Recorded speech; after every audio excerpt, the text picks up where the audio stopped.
ఆంధ్రప్రదేశ్లో ఎప్పుడు చూడని అభివృద్ధి ఈరోజు జరుగుతా ఉంది. మొట్టమొదటిసారిగా స్కూళ్ళు మారుతా ఉన్నాయి, రూపురేఖలు మారుతా ఉన్నాయి. హాస్పిటల్స్ మొట్టమొదటిసారిగా ప్రివెంటివ్ కేర్ అన్నది దేశానికి పరిచయం చేస్తా ఉన్నాం.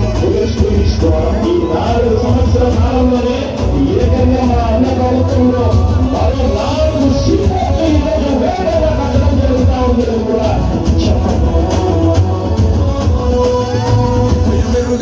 పేరుకు హడలు అసలంచబోడు ఎవడికి మెడలు ఆయన ఎదురుగా కొడుతున్నది